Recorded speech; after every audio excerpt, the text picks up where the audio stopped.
Okay, we'll call the meeting in order. In accordance with state statute, section 84-1412, the Open Meetings Act is posted on the north wall in the council chambers for public information. Would you join me in the pledge of allegiance, please? I pledge allegiance to the flag of the United States of America and to the republic for which it stands, one nation, under God, indivisible, with liberty and justice for all. Would you do roll call, please? Stokely. Here. Penrose. Swenson. Here. Boozy. Here. Hugo. Here. Smith. Here. Okay, consent agenda, city appointed boards and commissions, reappointment of Dave Schutze to the library board, 4-year term, Mike Bailey, Harlan Vandergrind, and Joey Petrusky to the planning commission, 3-year term, and the reappointment of Gene Genter to the Nielsen advisory board. Fire and rescue departments, we have none. Approval of the minutes from the previous meeting, treasurer's report, claims, get a chance to look over the claims. Okay, just need a motion to approve the consent agenda. Motion made by Tom, seconded by Rusty. Cast your votes, please. Public hearings, we have none. Bids, consider the bid for the salt shed. Yeah, I think the other bid tabs in front of you.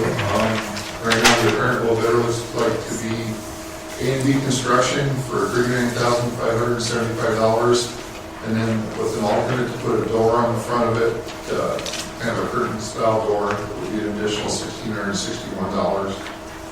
And 8-week construction time after drawing approval.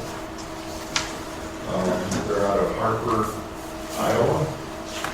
I did do a little bit of a background check on them. They're reputable.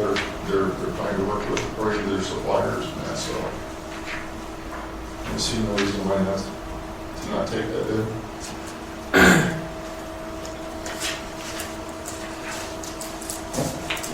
Are we gonna have a door? Yes. Yeah, we're gonna go ahead with the door. Pretty crazy cost increase from $1,600 to $6,300 for a door. Yeah. And the door is just a simple curtain track door. It's not really not an overhead door or anything like that. I mean, just seems like a thing that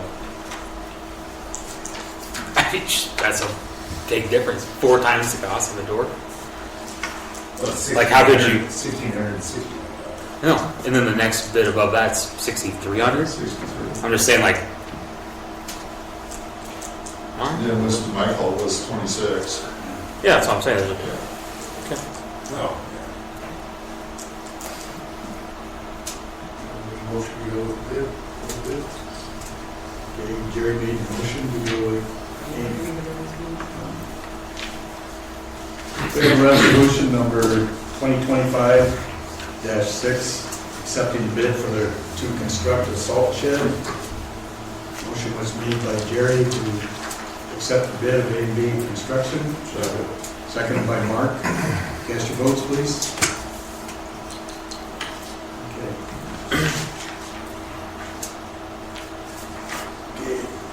Current business, discuss the housing project and infrastructure. David? Hello, everyone.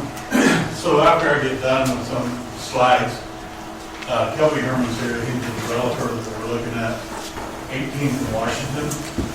And most of this information came from your 2018 housing study, and it discusses about how stable and increasing population, the key to the factor is housing, and doing it in the right process.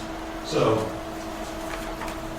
that study also showed that many of the people here in West Point pointed out low to middle income housing, single family housing, housing for rural workforce, rental housing as major needs for the community. The rehabilitation of owner houses, we've kind of hit that really hard because we've gotten some funds from Federal Home Loan Bank. We've spent over $700,000 here in West Point on rehabilitation. So we continue to do that. So the other thing is that it discussed new houses and workforce housing. And the housing study said 148 total units, and workforce housing, 88 total units. So there's definitely a need, and since the 2018 study, there hasn't been a whole lot of addressing these needs. The estimate for the housing project that we're looking at, for the total infrastructure, dirt work, and everything, is 2.5 million. The water and sewer would be about 699,000. Roads and dirt would be 1.8 million of that. The 8 intersections, Tom and I discussed it, and we were just guesstimating $11,000 per intersection, so about $80,000 to $8,000 total. So we're looking at a total of somewhere around 77 units to begin with, and that's not including the single-family homes. So if you look at it from a conservative average, the sales tax generated from October through September of last year, for 1 year, was 1.2 million, which equals out to about $354 a person.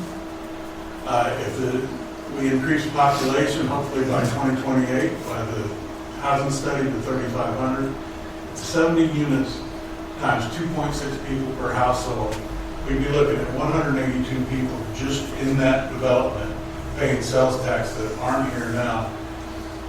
That would increase sales tax by about $65,000 a year.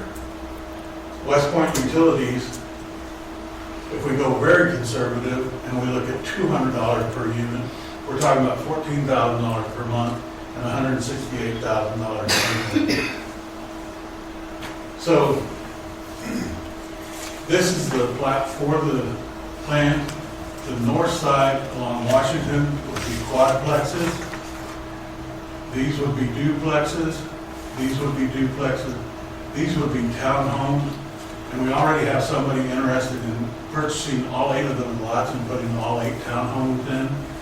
These would be single-family homes here. And these could be a flex. It could be townhomes or duplexes, depending on what happens. This would be in between the Brock property and the new development. And Brocks are talking about, if things work out right, being able to sell these lots. So there's even more on top of what I'm talking about tonight. So these are what the single-family homes would look like on the south side of the project. Then you'd be looking at townhomes like this. And the difference between the townhomes and duplexes was explained to me the other day by Kelby. The duplexes have a 1-hour rating on the wall in between. The townhomes have a 2-hour rating in between. And the townhomes have a border that goes in between, so it's 2 separate lots. The duplex is just 1 lot. So if you have that question. Senior living duplexes, and every time I hear something, I hear about senior living, and it would be so nice to have slab on grade, no entry, 0 entry for seniors. This would be one of the quadplexes, and yes, it's not done yet, but, that's what the 4-plex would look like. That's all I've got. You can ask any questions you want. So everything you showed up there right now is all based slab on grade, right? There's no basements in it. Basements. Basements. I know that. Symbol. Yeah, You want to start at the beginning with those pictures? And I'll just run through with the map.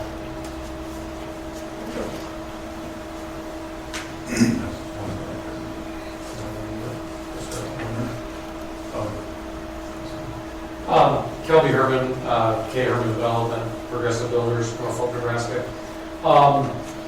There's a pointer. I've done several developments like this in neighboring communities. I've done a lot of work in Wayne by the cemetery across the street from the activity center. I currently have a development in Schuyler that's similar to this.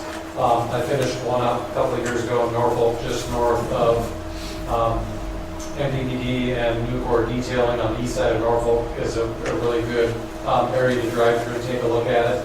Some of these pictures came from that subdivision. What I specialize in is workforce housing and light multifamily. So as David said, single-family workforce housing, somewhere in the low 300s, 1,250 to 1,400 square foot houses, 3-bed, 2-bath, unfinished basements, and we saw a picture of that. That's where your younger workforce individuals maybe moving to town, nurses, teachers, professionals looking for a place to live. Townhomes, typically I built this type of townhome in this row in probably 10 different communities. There's some of those in Norfolk, Wayne, Schuyler, Aurora, Hastings, Fremont. What works well with those is it's a transitional housing. It's a slab on grade, about 1,450 square feet, 2-bed, 2-bath, main floor laundry. It works nice. Typically, I would say 70% of them have been sold to older couples or older singles where they downsize from maybe a 2-story home that they're living in the middle of town that they've been in for 30 years, and they want to downsize to something lower maintenance. So they can move into that slab on grade unit, and then their house, maybe like I said, an older 2-story becomes available for something that a young family can afford. So that provides some transitional housing for people. The duplexes here, David pointed out, potentially would be senior living. We are doing a tax credit application for some income-based senior living units. And again, I'll show you some pictures of ones that we're working on in Norfolk. I've had 3 projects, 3 years in a row in Norfolk, 5 projects, maybe the previous 5 years to that in Fremont. There's one in Schuyler, one in Wayne, one in Columbus that I've done recently. That works really good. Again, maybe somebody that's just on Social Security, a single older female or a single gentleman can downsize into something that's low maintenance, easier for them to take care of, slab on grade. And then we go to multifamily, which would be a 4-plex unit, single car garage. It's good to have some rental units like that for people right away when they're landing into the community. Maybe a new nurse or a new teacher can move in there right when they get the job, and then if they decide they like West Point, like where they're at, they can upgrade to a single family house or something existing in the neighborhood. So Brock's potentially would develop this area. We left a space there. He'd like to potentially mirror what he has existing into this area. We would work with the city and Brock's to resolve some water retention issues that are currently present in the existing subdivision as we're doing this new development. Let's see if I can make it work. Single family homes, this is on the street in Norfolk. I've done the same plan, Norfolk, Schuyler, Wayne. Again, that one's 1,424 square feet, 3-bed, 2-bath, 2-car garage. I have one house just like that in Schuyler right now. They'll be like 309. Those are the townhomes, slab on grade, 1,405. There's a mating line in between the middle, so each unit is sold, owner occupied there. And that's an example of a senior living duplex that's funded partially with tax credit dollars. And it's a competitive process in the state of Nebraska. So we've been successful in getting tax credit projects to communities that I develop in or select, working with Mesner Development at Central City. So that project's in Norfolk. And 4-plex, this is part of the development in Schuyler. This particular unit is a modular unit, turning out really nice in about a 40-unit subdivision in Schuyler.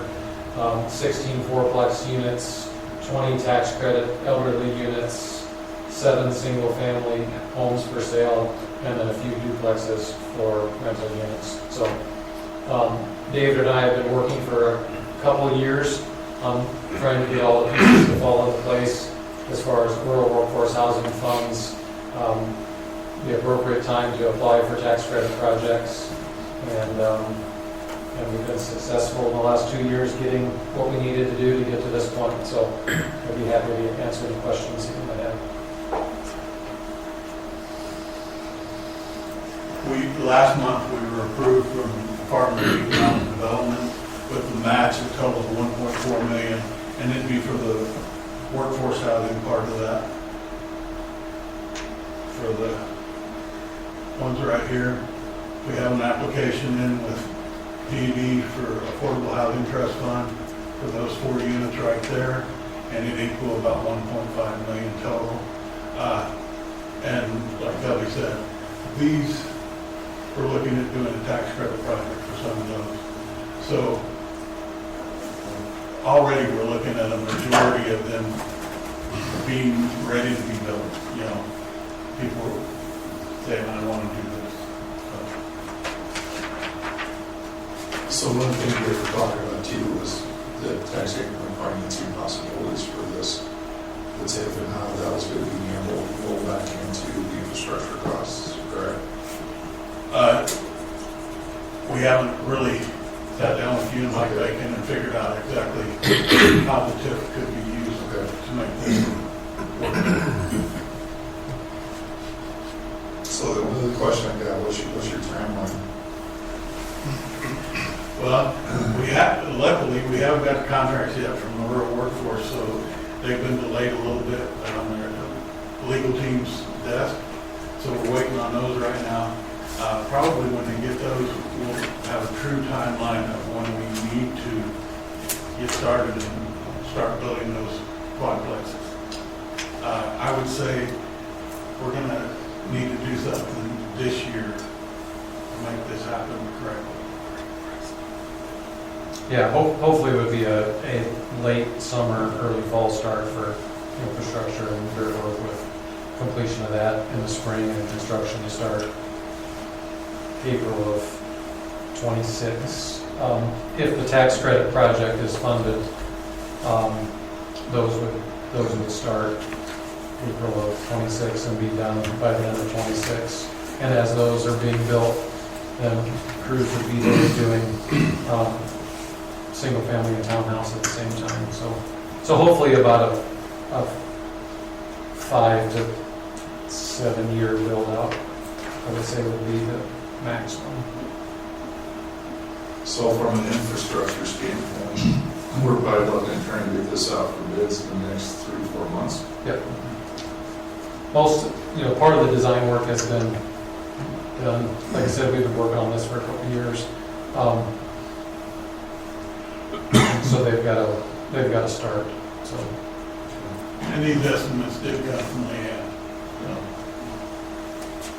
So we talked about potentially the city helping with the water and sewer because you can recoup some of those costs through your usage fees, and then we utilize the TIF dollars for the rest of the infrastructure, streets, retention issues, drainage, land, and the workforce part of the TIF to keep the unit costs as low as possible. So, Go ahead, Tom. So what happens if the tax credit financing doesn't come through? we will proceed anyway and apply again next year. Because we don't want to get stuck with a whole bunch of infrastructure that no houses are going to get built on. No, I'm not worried about that. The person that's actually doing that part of it is very well versed in it, and they have projects going on every year. So It is a competitive process, but with the help with the water and sewer infrastructure through the city, that makes our application more competitive, and then we're more successful in getting those funded that way. And Kelby did mention the drainage along here. We talked with Ed Brock the other day, and he was willing to let us run a pipe to the north side of the road there into what he called a wasteland. So that would cure a lot of that drainage problem.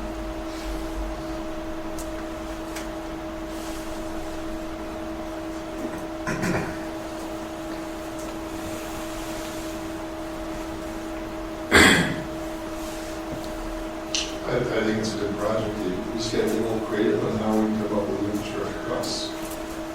That's what we need to spend a little time on. That's a huge need. I mean, no one's gonna say it's not. It's one of the biggest needs we need. Right? That's the first thing that they told me when I came to work here was housing. So. So basically a crisis here. I'm doing the best I can, just like everybody else in rural America. So, you know, we haven't been able to receive some funds, but this would be major compared to what we've done so far. So this could be a real dent in the need.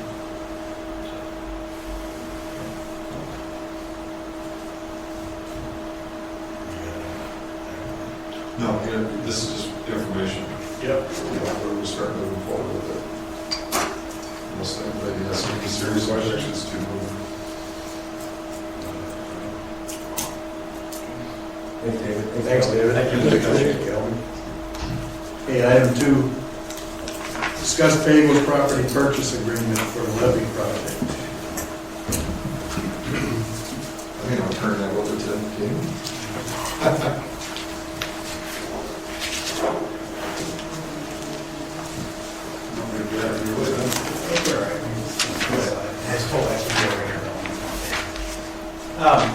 Good evening, Mayor, Council. I think at the last meeting, there was sort of a directive to work with Mr. Pagel's attorney to see if we could come up with an agreement for the city to acquire the property immediately, but settle up on the price later. So I went to the drafting board, tried to come up with an agreement that accomplished that. I provided it to Mr. Tassett last week.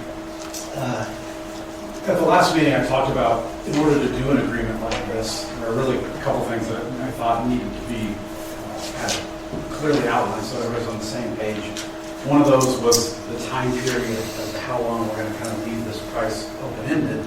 And then the other was, what do we do if ultimately the parties can't agree? Okay, so I put together an agreement. The kind of outline of the agreement is pretty straightforward. The city would make a good faith payment in the amount of $30,000. There would be a kind of a closing where the city would make that initial payment, and it would acquire the property so the city could start the construction work and take title to the easement that it needs. There would then be a 1-year period whereby the parties could continue to negotiate and see if they can come to terms as to whether any additional compensation would be paid. If the parties couldn't agree, then Mr. Pagels would have 1 year to give the city notice and ask that the city implement an eminent domain proceeding. And that would have to be done within 1 year from the closing date. And the reason I did that is so there'd be some type of finite time period. If that written demand is not made within 1 year, then it's done. There can be no further claims. The $30,000 payment is all that's paid and we're done.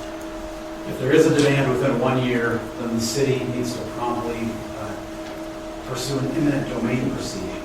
And the eminent domain proceeding would work the way I talked about. I think I gave a presentation last fall about how that works.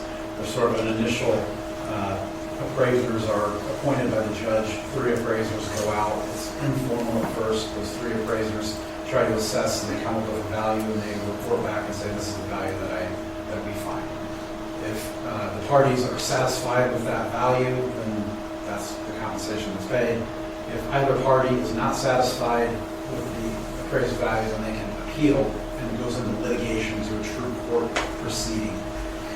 If the landowner appeals and says, I think it's worth more than what the appraisers brought in or what the appraisers assigned, and they're successful that in increasing the price through the litigation by 15% or more, then the landowner is entitled to attorney's fees and its costs in hiring an expert or an appraiser for purposes of litigation.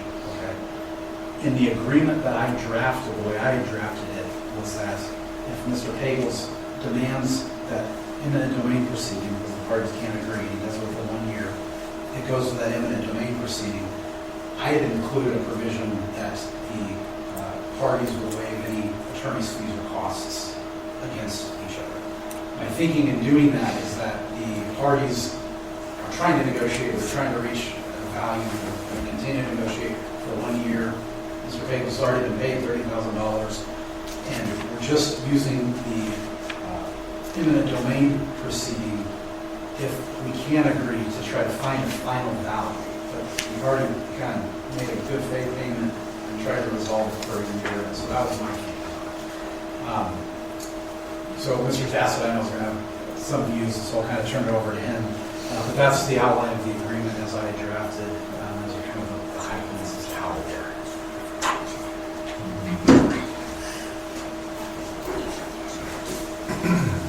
Thank you, Damien, and good evening, everyone. Mr. Mayor. We're fine with all of that, except the attorney fee part, and I explained this to Damien earlier today.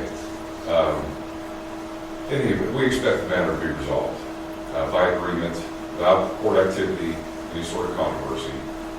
We're very hopeful that it can be done among friends that we are. But if we do have a good faith dispute that Mr. Pagels thinks, or the city for that matter, thinks should be resolved in court, we're just not in a position to agree to waive our right under the law that prevails here to recover our attorney fees if we win. So we'll sign the agreement, but for and without that provision. But that's our position. And realistically, hopefully the attorney fees wouldn't be that big of an issue. I'm not sure what the big concern is about it, but we're just not in a position to give that up. If we just went ahead and went to the court activity thing today, we can't come to an agreement about this provision. We wouldn't be waiving our right to get attorney fees. And so I just don't really see that there's any reason that I would ever advise Mr. Pagels to do what we do now. Damien's done a great job with the agreement other than that. And like I said, we'll sign tonight about that position. That's our position. Well, I can answer any questions to the extent there are any. Otherwise, I'd like to sit back down. Is that attorney's fees from like the beginning of this whole process, or is that attorney's fees for just the court proceedings, or? Court proceeding, what I understand. So what we would have to do, we get 30,000, and the appraisers say, okay, it's 30 or whatever they say, and we think it's 40. And if we really, really want that $10,000, then we have to file a court proceeding. Mr. Pagels may not want to do that. There's always a evaluation in these situations that you have to make. It's always at what cost. And Al obviously is a busy person. It's not trying to sue anyone or get sued. And to the extent that there is a court proceeding that occurs here, it'll be because there's a significant worthy controversy to be adjudicated by the court system. And if there is one of those, then we should get paid if we win. And or at least I should. And that's really all this is about. And otherwise, our commitment to the Al's commitment to the project remains. His willingness to permit the project to occur immediately remains. Everything else remains, except for that. And I don't want to be the lawyer who advises him to give up a known legal right that is not controversial. It's been in the law for as long as the law's been on the books, for a reason that I'm still not really understanding why I would. And so that's it.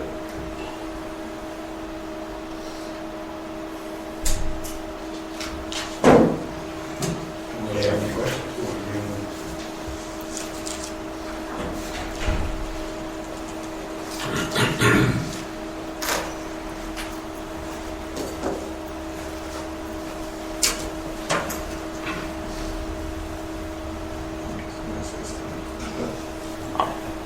Fine with it.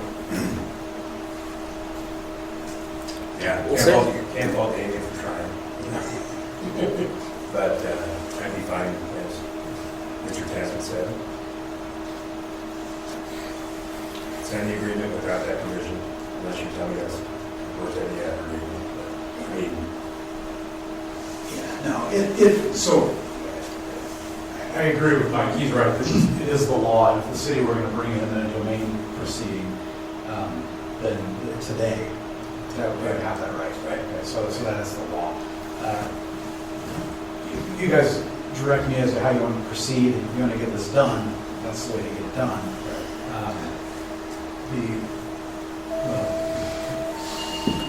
The only other consideration would be, because the city's paying the $40,000 up front, the thinking there was to try to encourage resolution, right? So the more money is paid up front, the hopefully less likely is the back end will come back down. Right. So I put that amount in because that's what the city was going to pay, so that's why it's front loaded that way. But it's up to you to proceed how the account was proceeding.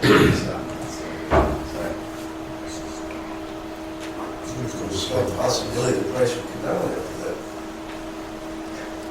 Well, so I did, it is in there that if the eminent domain proceeding were used and the price goes lower, then the money comes back to the city, right? So it's not just a one-way thing. If the appraisers came in and said, you know, it's only worth $25,000, then there is some risk on that side too.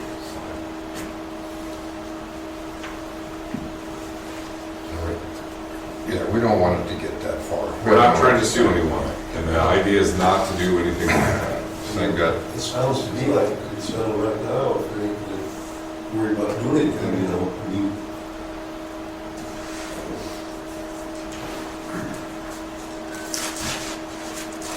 I'd like to come away from this meeting with an agreement, so I can call the contractor in the morning and say, you know, but that's me. That's it, Jeff. My opinion is it's fair to give down here now to make those other decisions, right? And that caused me to scare me with legal fees. I think it's not going to be into play, honestly. So, just my opinion.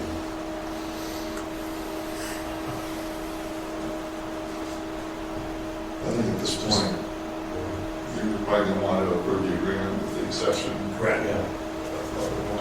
Correct. For legal fees. I will make that motion. I'll make the motion, make the agreement with the exception. Second. Second from Shay.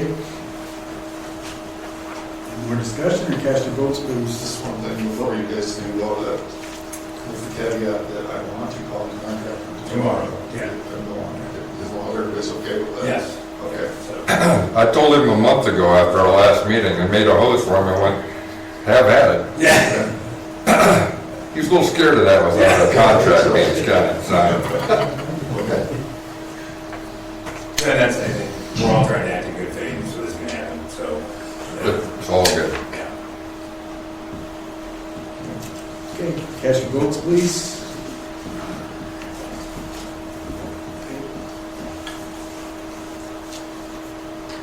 Item 3, Chamber of Commerce, Tina. Hey, good evening, council. Thank you, guys. Thank you, guys. Thanks, guys. You see the report before you.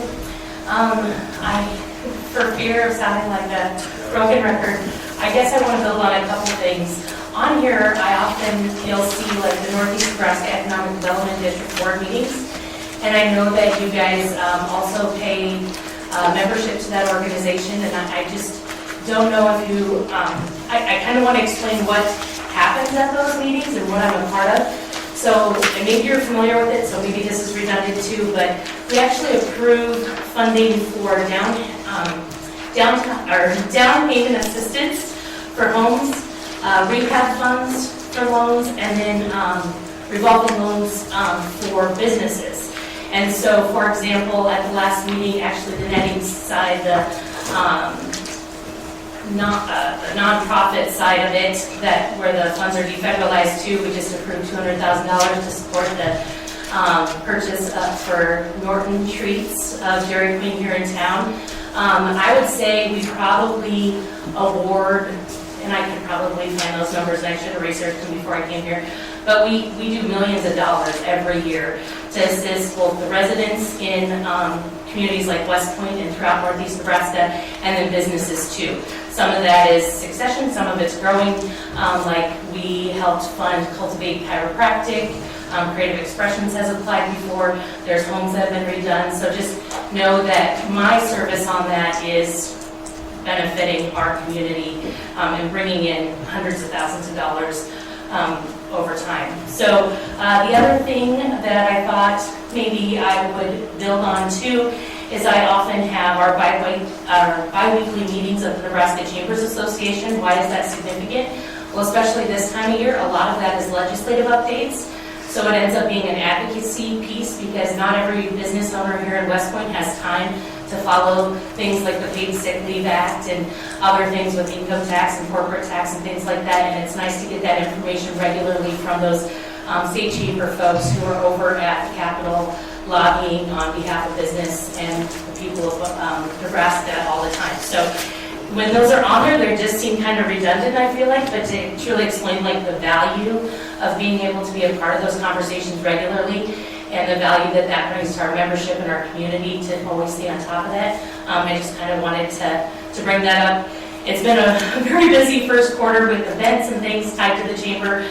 I feel proud that our Main Street continues to be strong, and it's great seeing the progress of other projects going on between Bliss Spa and the new strip mall. I hate to call it a strip mall because it's going to be so much more beautiful than that, but has the opportunity to bring in 5 businesses, one already there, but opportunity for others to come in too. So it's exciting to see those continue to happen, and I believe that's because the city's done a great job creating a business-friendly atmosphere here, that people want to grow their business here, and hopefully we're also helping create an environment where businesses feel supported and residents feel at home here. So, any questions on this? Otherwise, we appreciate your continued funding support of our office to make sure that continues to happen.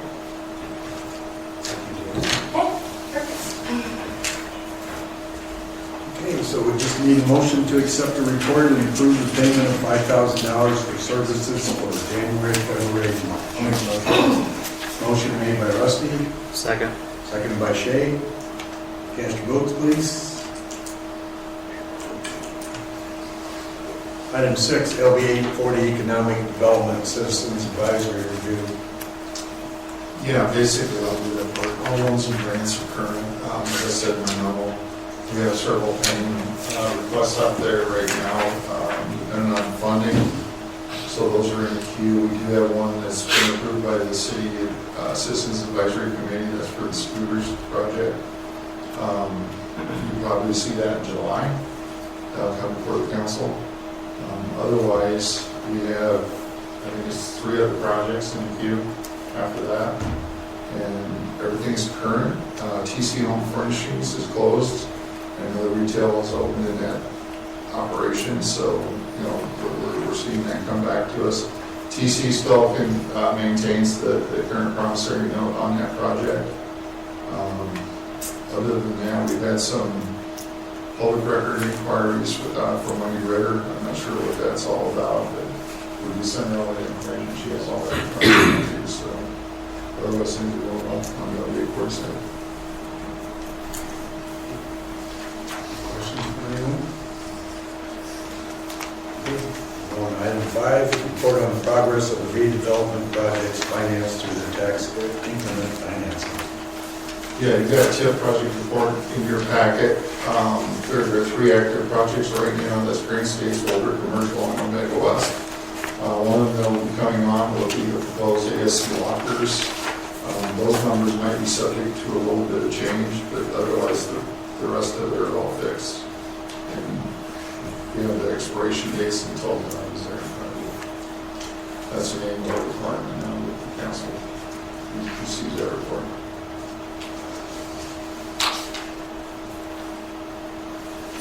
Any questions on this?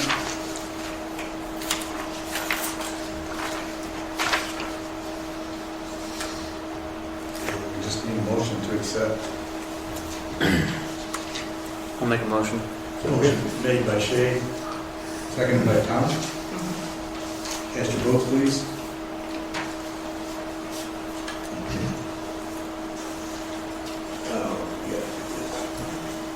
Okay, so our auditor's gonna join us via Zoom, so we gotta get this on.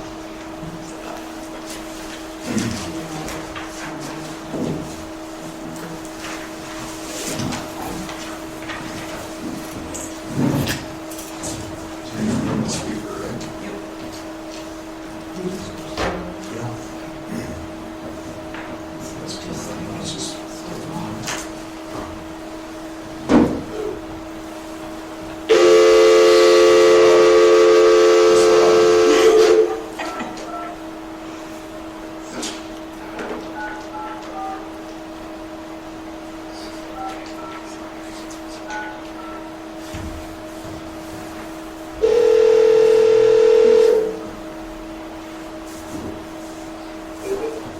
Hey Kyle, this is Tom with the city of West Point. We're trying to get you up now on the Zoom meeting.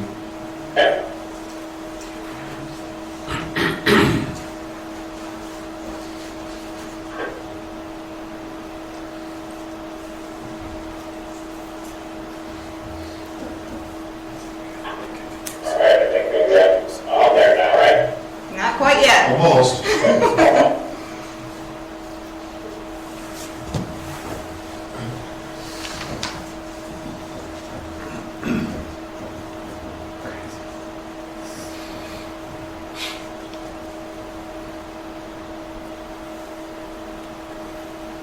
Here we go, now you're up. Alright, sounds good. Well, I'm over here with ATL out of Grand Island. Thanks for letting me do it via Zoom. We wanted to down in the last few days of tax season, but going over the city of West Point audit for September 30th, 2024. So wanted to go over the draft copy of the audit that you guys have in front of you. Going to point out page numbers and everything, and then I'll kind of just run through our comments and recommendations we have, and then get to benchmark them in, and I'll talk a little bit more about that when we get there. Starting on page 2, this is the audit report itself. This is where we're providing an opinion, we're providing an modified opinion, that's the highest level of assurance you can get from an outside accounting firm. Effectively, everything presented fairly, no material statements that we're aware of. One big thing that I would point out on page 3, this is where it talks about responsibility management, which is pretty much everyone I'm talking to in the room there with council, administration, and everything. Your responsibility and then our responsibility is to audit. And I just always point this out, I'm not going to repeat it to everyone, but our only control of this is segregation if you need. You guys have pretty good mitigating factors in place, but in that event, someone can process the transaction from start to finish. It doesn't happen in your guys' system, but they have the ability to. And so it's just kind of, you guys as council are kind of that last line of defense. Question things, ask things when they arise. And the audit is not designed to detect fraud. It can help deter and it can help to prevent, but contrary to popular belief, it is not designed to detect fraud. And so that's where everything kind of comes into play there. So I just like to point that out. If we're going to look at one thing in the entire, if you're going to read one thing in the entire 70-page report, I highly recommend reading the FD&A, which starts on page 5. This is the only spot in the financial statements where there's comparative information. You're able to kind of get year-over-year numbers a little bit there. There may be a few numbers just year-over-year that look a little bit out of whack, and that's just mainly due to the grouping of your prior auditor versus ours. Doesn't mean that they're presented any differently, just kind of the way those kind of group together there on that side. And then we'll go to page 9. Then, and this is our sources of revenue for our government, so this is everything other than our utilities. I just would point out, as a city, pretty much we rely very heavily on property tax, sales tax, and in your guys' case, franchise effectively coming from utility funds and outside entities. You guys do have a decent amount of charges for services coming in, but getting those 3 sources of revenue, when you look at everything, the property tax, sales tax, and franchise fees are a big piece of it. You guys did have some fairly good grants for the last few years. That definitely helps out when you look at everything. Page 11, just kind of a high-level highlight of what happens here during capital assets. Obviously, just short of 3.5 million on the full project. We only have about 187,000 on the levy project, but right after your end, I believe on October 2nd, you guys issued bonds and are in construction on the A&R construction commitment that you had outstanding for about 3.9 million. So a little, not much paid during the current year, but a lot going on in your current year that you're operating in right now. The bigger project, the the electric generation project, bucket truck, you guys completed the Highway 275 project, and then the road water main for just short of 80,000. So that's kind of that piece. Looking at page 12, I kind of get onto it already a little bit, but the levy construction, obviously you issue bonds. That's going to affect the current year. You guys do have your design phase still on that electric generation project. That's expected to cost in excess of $3 million. So, at your end, you don't have any commitments on that other than the design, but there is some dollars there. And then property tax.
jump into benchmarking then, this is just something we do as a firm. A lot of our clients like it. This is just something that kind of gives two-page synopsis of how you guys compare to other communities you guys. I always like to reiterate that. Just because your number runs 10 doesn't mean that you're right or wrong. It just kind of shows you how you compare to other communities. We try to do it the best way possible, which is a per person basis, so when we're looking at everything. And I will say pretty much everything in here is kind of a state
good, thanks, Kyle. Thanks, Kyle. Thank you.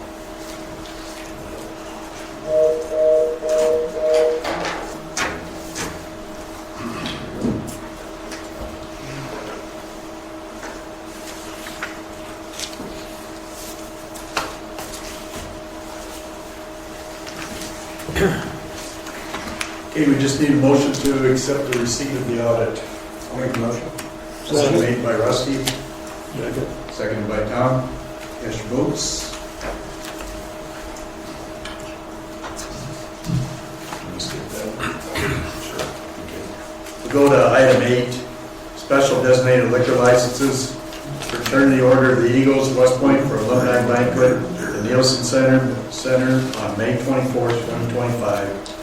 Win or lose, we still booze. Doing business as Rush's Liquor for West Point Community Theater's red carpet event on April 26, 2025. Need a motion to approve these two?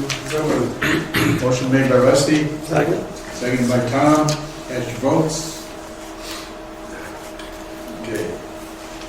Approval of the council affiliated claim of Hugo Plumbing and Heating for services and supplies. Need a motion? I'll make a motion. Motion made by Shane, seconded by Mark. Cast your votes. Okay.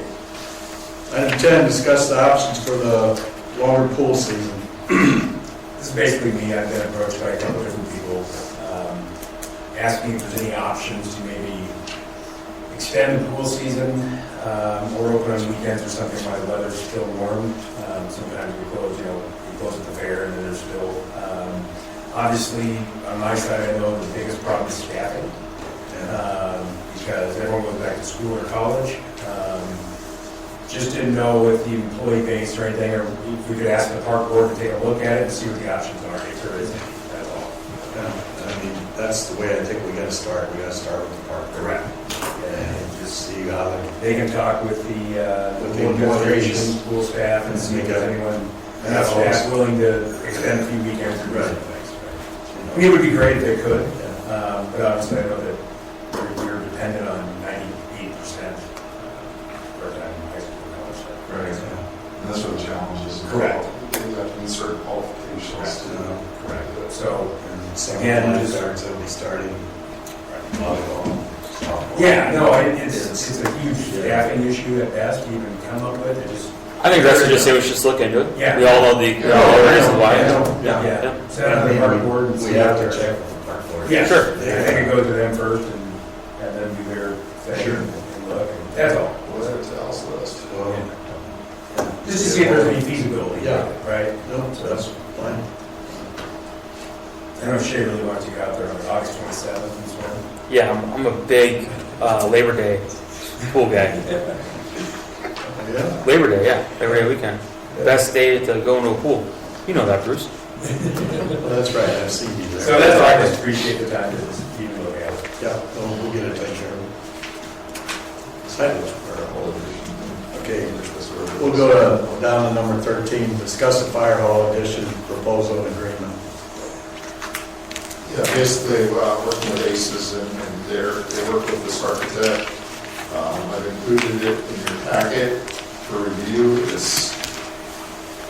The proposal he's put in front of you would be turnkey from design concept, bid specs, bidding, and oversight for $146,000. Yeah, and I did talk with him today, and, if we want just a footprint type rendering, he would do that at no cost.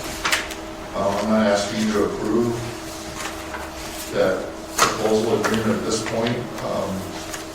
Yeah, like we talked to, I just want to, the number was a little shocking, but then we talked that if we do go through the whole process, then it's not a shocking number, right? So, but I guess, we talked maybe do something like that first, where there's a provision in there where we go down 2 months, 3 months and pay what we're doing, and then if this thing gets shut down for whatever reason, I don't want to be contractually obligated to pay of that nature. So, Yeah, and that's what I explained to him today. I told him this, we would like to see just a basic footprint on that property, maximizing the property, maximizing the discussion that Drew and Tom and several of the council members had with him. They basically did a walk through. I think you were there too, Rick. Yes. What their needs and requirements Yeah. are. He did get back to me and thought that we could be well within the $2 million budget to build a shell. But obviously, if we add, you know, the kitchen, offices, that type of thing, that would be hard to keep under that $2 million budget. But there will be provisions provided for all that within that program. So that's another part of that's the phase 1, phase 2 scenario. Just kind of looking back, and I don't know if you guys have any comments, but you know, the existing facility served us for what, 44 years. You know, we're looking at this as being a long-term fix also for at least the next 30 years. Yeah, it's great building. Yeah, So, if you guys have any comments you want to make, or Sooner the better.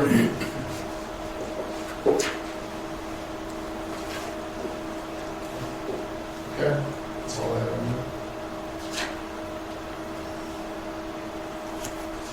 that. So do we need anything from us on that? He's gonna do the No, footprint. What I'm gonna do is I'll bring you back the footprint next month. Yeah. And then you guys are gonna have to make a decision of what you're gonna do for property. Yep. At that stage. Sounds good. Tom and Drew will be involved in that aspect of it. Okay, item number 7. Review revised employee handbook. Looks good. Yeah, looks good. All right. Actually, Red. You want to say much to say? All right. Essentially what we, you know, I think this, the handbook is getting close to over 5 years old. There's some changes.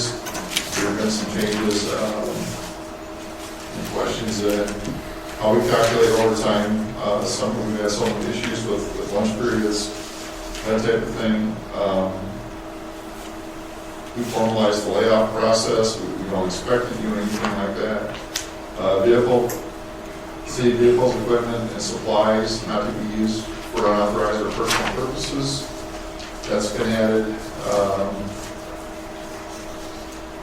The other thing that we put into this was the workers' compensation aspect of it. There was no incentive for an employee to return to work if they're on a workers' compensation scenario. So essentially, that's going to incentivize that a little bit. We need to clarify some of the expenses. We have people that do have to travel out, go to meetings, whatnot, to get some limitations on that as to what they can spend per day for meals. We do like a per diem based thing. We don't do it per diem per se, but we did put a $50 cap on it, so. Same thing.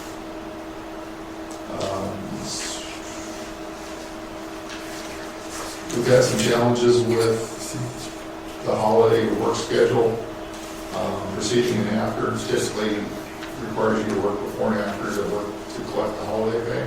Right. Employment separation was a word that was added to collect 50% of the accumulated sick leave in that policy. Let's see what else we have here. On page 56, that's the workers' compensation thing that I was talking about. We needed to include the 30 hours per week or more. That was an addition required by our insurance carrier for health insurance. And then the pension plan revision, that's section 5.03. That was what we approved in January, right? So that's being incorporated in the handbook. So Debbie and Cassie did a great job of updating this thing. So what we need to do is, if you approve it, we will issue new handbooks to everybody along with job descriptions. That's the plan, right?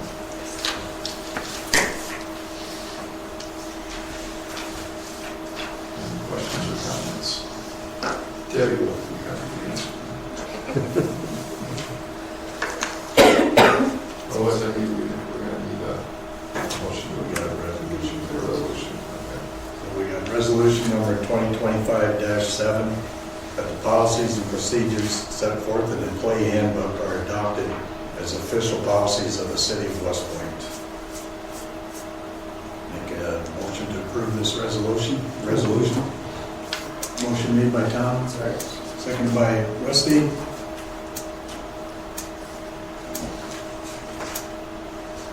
Okay. Item 11, review generation costs and lease. Greg, this might be a good time to bring this up, considering the reason why they're. Basically, what's in front of you is kind of a cost breakdown, probable costs for generation. And one of the things that is beyond a little bit beyond what we talked about before, that we've actually got some hard numbers on now, is the addition of 2 more units, which would be considered baseload units. In other words, those would be dual fuel units. And that would bring our capacity to just shy of 12 megawatts. Now, we get around 10 to 10.5 in the summer months.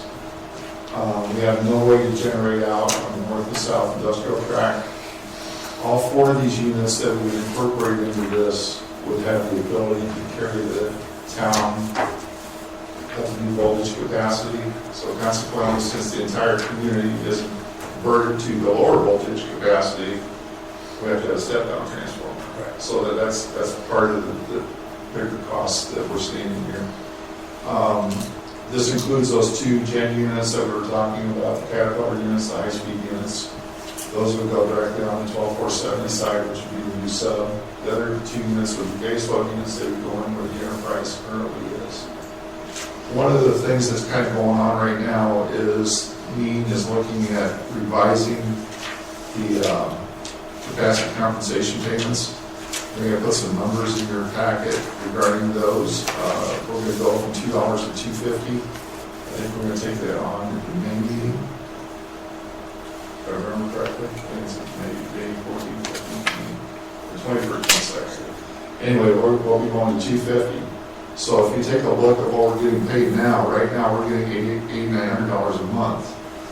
And so if we go up to that $2.50 and we stay with the capacity we currently have, that would be, we would go to $11,125. But we don't have enough capacity for the whole town at that level. Right. So if you take a look at this and say we get up to that 11.35 megawatts, we could potentially be at $31,565 a month. So when you're looking at the overall $8 million bill on this, you could significantly offset a portion of the bond debt to achieve that. Now, I'm not advocating that we bond $8 million, but we would probably bond somewhere in the neighborhood of 5 and use, I would think you want to allocate that capacity compensation to offset the bond. That way we're going to come back under the ratepayers. Does that make sense? Mm-hmm. I mean, this is a very Reader's Digest version of all this. It's a lot more complicated than what I'm saying here. Yeah. But at the end of the day, there's a lot of potential to do it that way. And basically, West Point at that point could become an island from an electric capacity standpoint. Right. For example, we had that timeline go down again at the NPD sub. That was the challenge. They couldn't get it to reset automatically. They sent guys out there who couldn't get it to reset. So they ended up routing us through another substation that came through Beamer and came to West Point.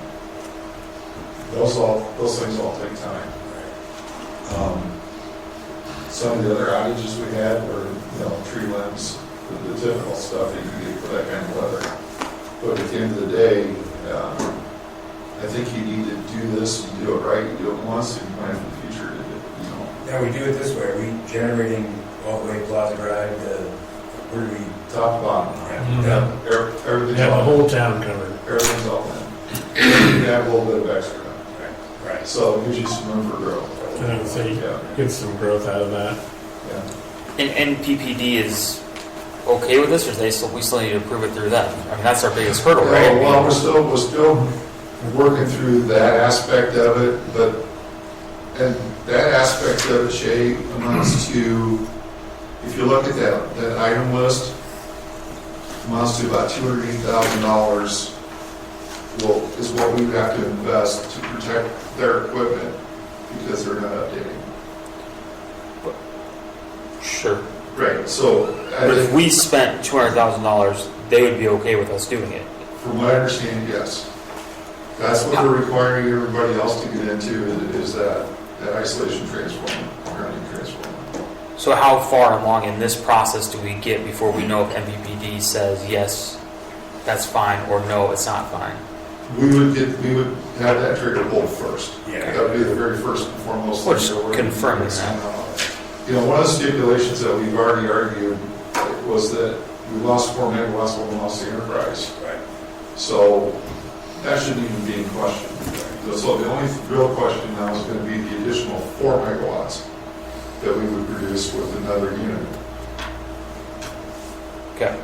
But no, that question would definitely have to be in writing, blessed, however you want to put it, Sure. from MPPD before we pull the trigger on any of this. So everything works very quickly in government and utilities. Is this going to happen in the next 10 years, or? I think you can see something start moving within the next year. So we got 2 units already sitting in. Right, I get, that's the easy part. Right. The rest of it's I would say once we get the blessing from MPPD, next month we'll know on the capacity compensation where we're going to be on that.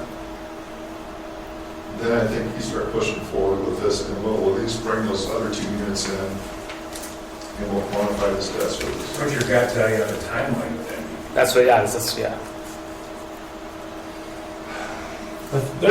I'm not, can I stop? Yeah, go. I believe they're getting enough pushback that you're gonna start seeing something. They've got a lot of communities that are fighting this issue, so I think you're gonna see something. That's my gut feeling. Well, yeah, but is that, once again, is that 1 year from now, or is that 10 years from now? I mean, yeah, we're going to see something. I don't think it's gonna be 10 years. We've been seeing. I think we can conceivably see something in 6 months or less. I think we're going to. That's what I mean. I think Power Pool's in a position right now where they got a couple of units coming online. They got Stewart coming on, they got Curtis coming on, they got Kimball coming on. They can't stall this anymore. They have to address it. Right. And so that was kind of the predicament we put them in at the January meeting. We actually met with NPPD, the generators did, and they kept making these lists of excuses of why you can't do it. But at the end, they agreed that if we do the grounding transformers, they were okay with it. But again, I want that in writing. Right, yes. So. Call them up, send them a fax. Grab that hotel. Yeah. So, I mean, that's why I just want to put this out in front of everybody that, you know, we went from basically what we're talking about, a $3.5 million project up to almost 8. So there's a significant jump there. And like I said, one of the things that we weren't in tune to when we were discussing the CAT units was when we had Fairview come up and talk about 2 baseload units and the amount that they would be willing to sell up to us for. You know, there is $700 KW. Right? It's like, that's pretty reasonable. Well, this is a good long term. It is. It is. This is a long-term fix. And like I said, if capacity utilization goes to 250, it should be basically no brainer at that point. And I think you'll see that going up. I've been hearing, I know Tom has too, there's people out there that are paying more than that. So I personally think that you'll see that increase also, especially with all this new green energy not producing what it's producing. And so I think you'll see your compensation, that's my gut feeling again, that it will go up. It's going to take a while to get the enterprise out there, isn't it? Give them a big sledgehammer. Still pick it up, carry it out. It'll take him a week to get each piston out on it. So is this $8 million going to cause an increase in our customer base? No, what I was saying is that if we do it this way, we structure it this way, you can use capacity compensation to offset the bond debt. If you invest a portion of what you already have in reserves to buy down the $8 million debt.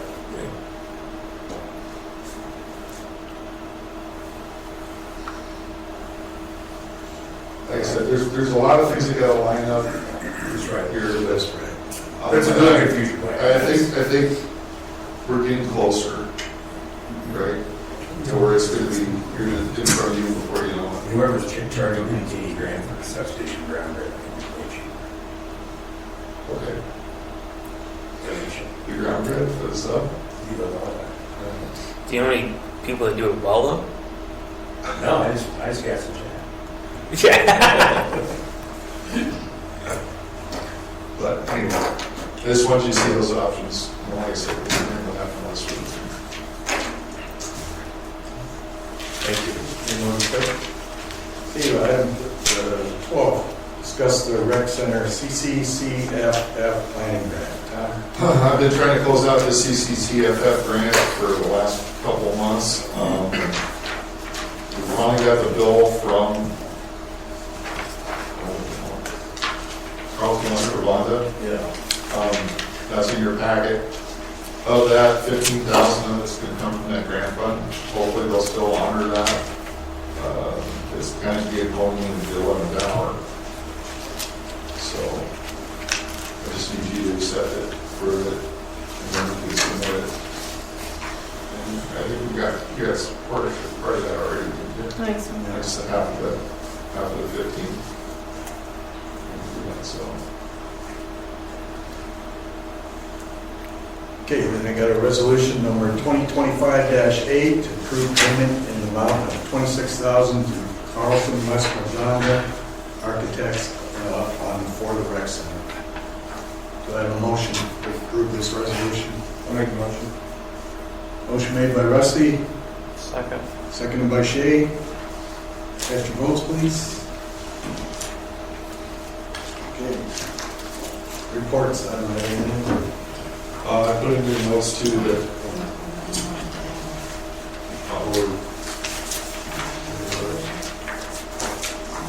The final agenda item. Okay, got resolution number 2025-9 to approve the application payment number 3 in the amount of $175,941.60 to JEO Consulting Group A&R Construction for the West Point Levy Project. Motion made by Mark, Second. seconded by Shane.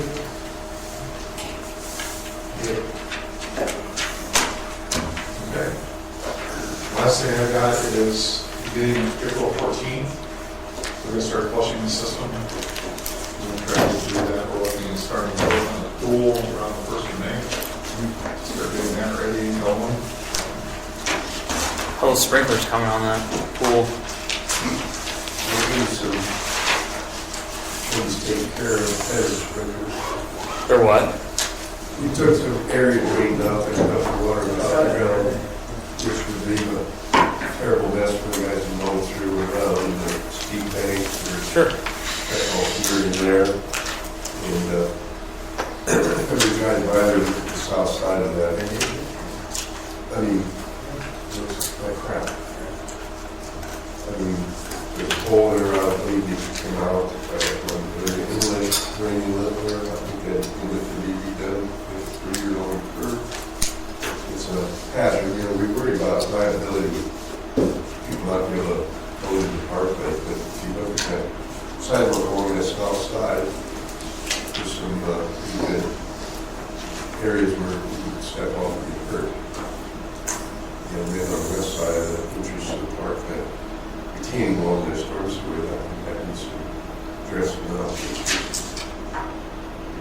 You know, but anyway, yeah, that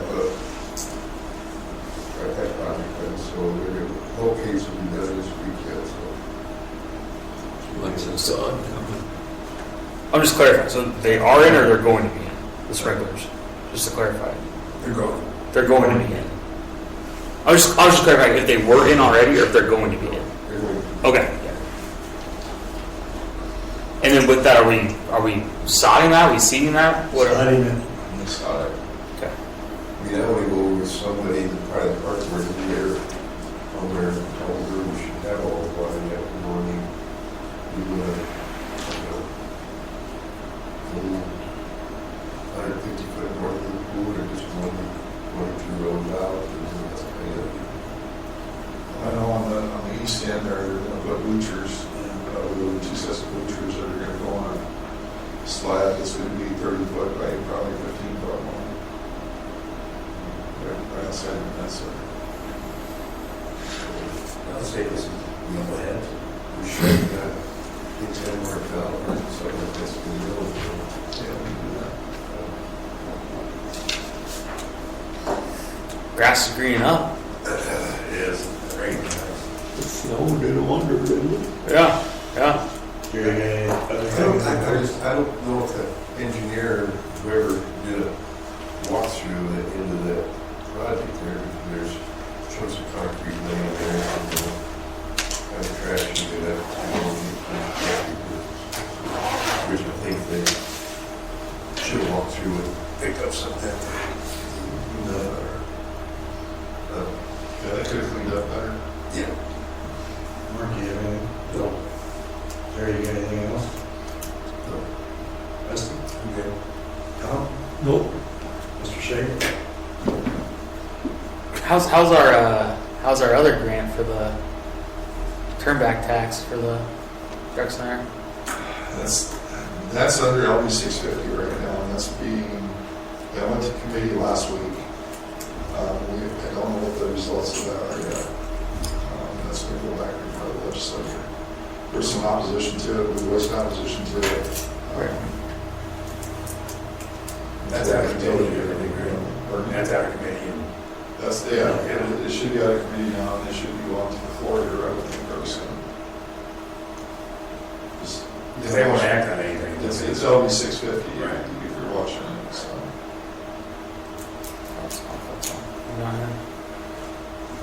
I don't think the Department of Revenue is going to do anything until that's. Yeah, no, when we were talking about the CCC. Yeah. I did send an email out to everybody. I probably did. I don't know. Well, I don't know what we're talking about, yeah. That's the area I just sent it to you. Anyway, we were turned down for the CCCFF money for the rec center. That's shocking. So We haven't gotten a grant in 50 years. Who writes these things? Who? Jim Branch. Well, I think we should do something different. And he usually hires people. Well, we ain't hiring the right he people. had a grant writer actually. help with that. I think the last CCCF grant we got was for the community theater. I mean, heck, they sent out an email with 150,000 towns on that list. We're never on it. Shocking. We're on a lot of other lists though. Yeah, the shitty grant writer list. The only one I know about. We don't have to worry about it then. One more thing we won't get for the rec center. Anything else good for the cause? No. Just need a motion. Tom made the motion, Rusty second. Oh, yeah. I approve. Yep. So moved. Yay. Thanks, everybody. Thank you, guys. Thank you. You guys see this thing?